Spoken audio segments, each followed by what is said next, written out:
Chapter 7, Just in Time. Psalms 91:11. For he will give his angels charge concerning you, to guard you in your way. I knew my strength needed to be restored. God provided me with what I needed. I was then allowed to address the congregation. I briefly shared our journey with them, that we had relocated to Florida State and was just passing through Stewart. We were only there until the following Wednesday at the hotel, thanking them for their great fellowship and the hospitality that they had shown me. I thought to myself, if half the people in this state showed the kindness of love, then I know we were going to be moving to the right state. This was an impressive experience. Service was over, and the people began to fellowship with one another. They all came over to me and introduced themselves to me. The pastor expressed afterwards that they were going to have church service on Sunday at that location every Sunday. He cordially invited me to come back and worship with them after we got settled into our apartment. In the meantime, the pastor's wife came over to me and greeted me with a hug and a warm smile. She seemed to be so happy to meet me. While we were talking, I overheard in the background loud laughter coming out of the hallway. It was the pastor and my husband talking. I could hear my husband's voice saying there was a church service going on, then he knew where he could find his wife. Both the pastor and my husband came into the room where I and the pastor's wife were. The pastor said they go out to lunch after service, and some of the members joined them. He asked would we like to join them. Not properly dressed and financially unable to afford it, we thanked them and declined. The pastor insisted that we go. We politely tried to tell him that we were not able to go, but he would not take no for an answer. And then he said, we really would love to have you join us. The meal is on us. Our finance did not allow us to splurge. We hesitated to take the offer. I made several attempts to find a way to decline, but he was very insistent and would not take no for an answer. We were simply running out of excuses. I even went as far as to say, just let me go to the room and change my clothes. The pastor's wife said, no, you look fine. They just wanted to be a blessing to us. I looked at my husband. He nodded his head as to give the okay. I'm thinking to myself, why are they so persistent? It reminded me that this is something we would have done in our church. There was just a door that separated the hotel from the restaurant. We walked over together. It was during the afternoon and they were serving lunch. The atmosphere of the restaurant was warm and inviting. There were at least 10 people at our table and 8 people at another table. My husband and I were seated next to the pastor and his wife. The menu was passed and everyone began to order their food. Because we were not prepared, even though they extended the invitation, we still felt a little uncomfortable. Strangers we just met invited us to break bread with them. I was not exactly sure what to order. I did not want to get something that was costly. The pastor must have noticed the hesitation to order and gently touched my hand as he looked at my husband and said, get whatever you want on this menu. This is our treat and pleasure. I thanked him and still ordered something modest. It was so exceedingly kind of them to do this for us. While dining, I could see the time was getting late and the church members that joined us were beginning to leave. As they were leaving, they came over to the table and said goodbye to us. After a while, there were only 4 of us left at the table. It seemed to me that the pastor was waiting for everyone to leave. I got the impression that he wanted to spend some time alone with us. We were able to go a little bit more into depth about why we left Illinois and moved to Florida. The compassion they showed us was heartfelt.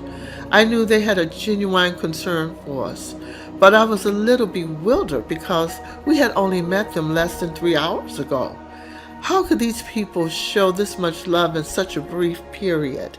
Hebrews 13:2. Do not neglect to show hospitality to strangers, for therefore some have entertained angels unaware. The pastor and his wife suggested before we left on Wednesday they wanted to take us out to dinner on Tuesday. Before we can answer, they insisted, fearing that we might decline. They abruptly said, "We are not taking no for an answer." It was becoming overwhelming. We agreed to meet at this Italian restaurant just a few blocks away from the hotel. They didn't want us to drive far because we were not familiar with the area. On Tuesday, we met them about 6 p.m. at the restaurant. Again, with the same enthusiasm like the first time meeting, we met them. We sat down and ordered our dinner and began to share a little more about our itinerary. We shared that we had to fly back home, rent a moving truck to pick up our furniture that was in storage, and then return back to Florida. He asked us, how were we going to get to the airport? We explained that we were going to leave our car in the short-term parking for about a week.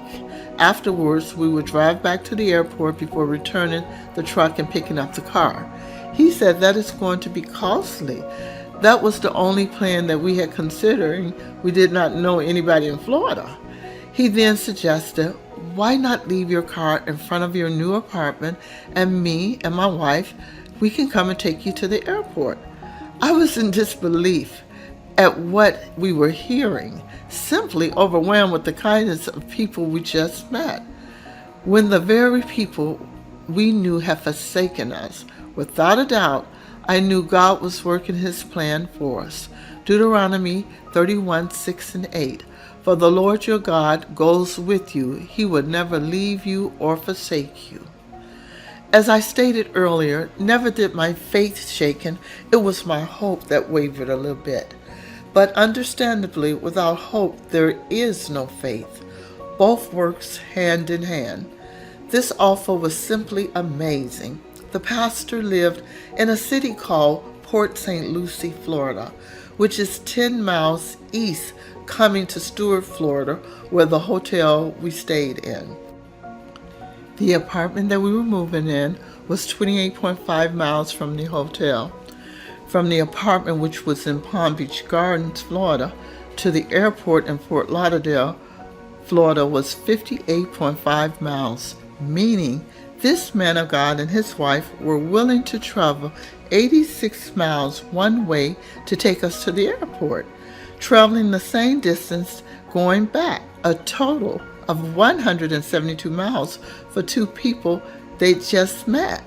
There were no words of gratitude to express what we were feeling, and he refused to allow us to put gas in the car. Who were these people? Where did they come from? God will send you angels. We once again accepted their offer, knowing the pastor was not going to accept no for an answer. He went a step further. He also said when we return from Illinois with our belongings, he would have some of his church members come and help my husband unload the truck with the furniture. This was just simply unbelievable. We arranged with the apartment complex on Wednesday, the day we were flying out, to pick up the keys at noon. Our flight was leaving Florida at 4:00 p.m. Checkout time for the hotel was at 11:00 a.m. The pastor agreed to pick us up at 1:00 p.m. to allow time to make it to the airport.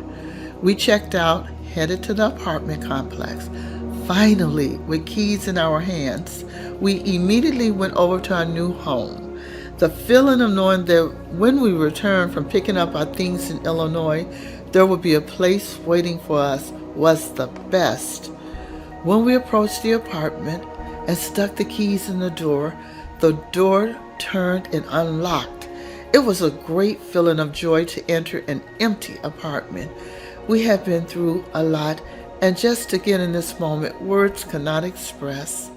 With only a few hours before leaving for the airport, we decided to take a rest and relax until the pastor came. The bedroom was the only room that had carpeting. The other rooms had ceramic tile on the floor. With nothing but the things we had brought with us in our car, we were able to fit everything that was there. We gathered them up and brought them to the apartment. Afterwards, we both laid on the empty carpet floor in the bedroom just to take a rest. We had a ceiling fan in the room, and I remember looking up, watching as it turned, cooling the room, thanking God for what He had done. After lying there for a while, we both fell asleep. The sound of the knock on the door woke us up. It was the pastor coming to take us to the airport. It was a moment of rest, but felt as if we had been sleeping for hours.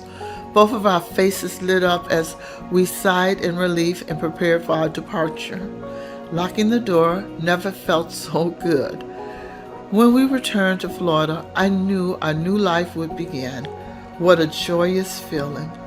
God was putting the puzzle together and everything seemed it was beginning to fall into place. I was feeling so happy for the first time in a while. On the way to the airport, we shared a lighthearted conversation with the pastor and his wife, thanking them again for all they had done for us, and the gift of just meeting them will always be appreciated and never forgotten. In my mind, I kept thinking, what a wonderful blessing to have met such good people. How could we ever repay them for the kindness and the generosity? As we pulled up in front of the airline, the pastor reminded us to call and let them know when we returned. He reassured us that he would be waiting as promised to help unload the truck when we got back. We pray safe travels upon you, said the pastor as we got out of the car. We made it home safely, picked up the rental truck, packed and loaded our furniture and all the things that we were able to fit into it. Immediately got on the road and headed back to Florida. Tennessee was our halfway point. We stopped and took a rest at my sister's house. Things were starting to look up, and I could feel the release of some of the pressure falling off. Even though things seemed to finally look like everything was going to be okay, my mind would always drift back to the reality that my mother was gone, and I had to learn how to adjust. Our lives were taking a change due to that fact, but now I had to keep my focus and get settled in this new state. We finally made it back to Florida, called the pastor before our arrival. As promised, he came with one of his church members. I was thinking to myself when they arrived, I thought there would be more people to help. I certainly did not expect the pastor to be lifting any furniture, but he stated it was his pleasure to help, and he would not ask his members to do anything that he couldn't do. I knew he was a true servant. God is so good.